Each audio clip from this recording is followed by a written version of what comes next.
सुमन गायत्री के चैनल पर आप सभी का स्वागत है। हम लोग देवी जी का गीत गाने जा रहे हैं। आप लोग लाइक कीजिए, सब्सक्राइब कीजिए। हम लोग का वीडियो अच्छी लगे शेयर कमेंट कीजिए। गलती को क्षमा कीजिए, पूरा वीडियो देखिएगा। लाइक और सब्सक्राइब करना न भूलें। माई के चरनिया खातिर तरसेला मनवा हो, कब मिली है मैया रऊ दर्शनवा हो, कब मिली है।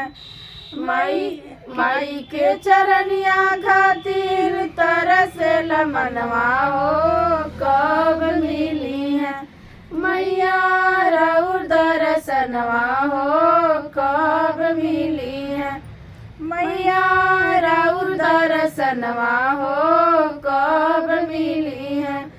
अंगना लिपवले बानी चौका पुरवले बानी, अंगना लिपवले बानी चौका पुरवले बानी।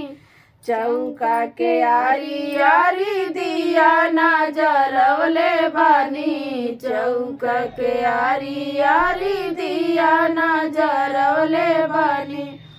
दिया ना जरा के हमें रखिले दयनवा हो, कब मिली है मैया रऊ दर्शनवा हो, कब मिली है मैया रऊ दर्शनवा हो, कब मिली है मैया रऊ चरनिया हो, कब मिली है मैया रऊ चरनिया हो, कब मिली है।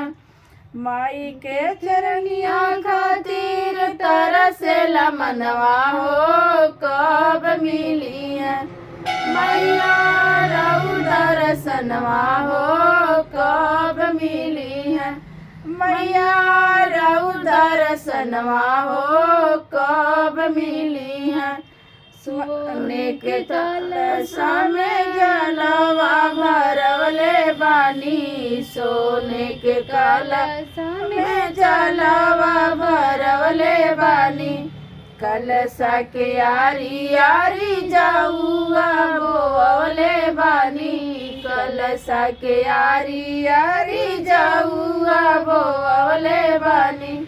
जौआ के पतिया खूब लहरे, जौआ के पतिया खूब लहरे हो, कब देबू मैया रऊ दर्शनवा हो, कब मिली है मैया रऊ दर्शनवा हो, कब मिली है। मैया के चरनिया खातिर तरसेला मनवा हो, कब मिली है मैया रऊ दर्शनवा हो, कब मिली है मैया रऊ दर्शनवा हो, कब मिली है। लाल रंग चुनरिया बाजार से मांगवले बानी, लाल रंग चुनरिया बाजार से मांगवले बानी। सोने के थाली में आरती जरवले बानी, सोने के थाली में आरती जरवले बानी।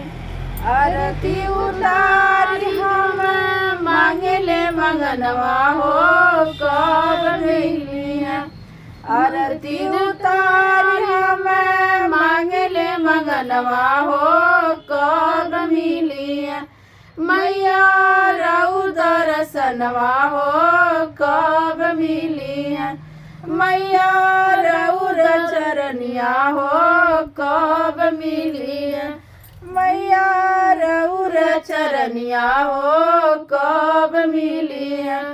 आरती उतार हमें मांगिले सुहागवा हो, कब मिली है आरती उतार हमें मांगिले सुहागवा हो, कब मिली है मैया रऊ दर्शनवा हो, कब मिली है मैया रऊ दर्शनवा हो, कब मिली है मैया के चरनिया खातिर तरसेला मनवा हो कब मिली है।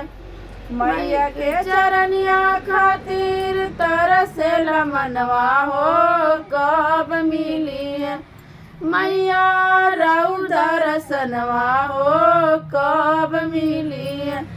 मैया राउर दर्शनवा हो कब मिली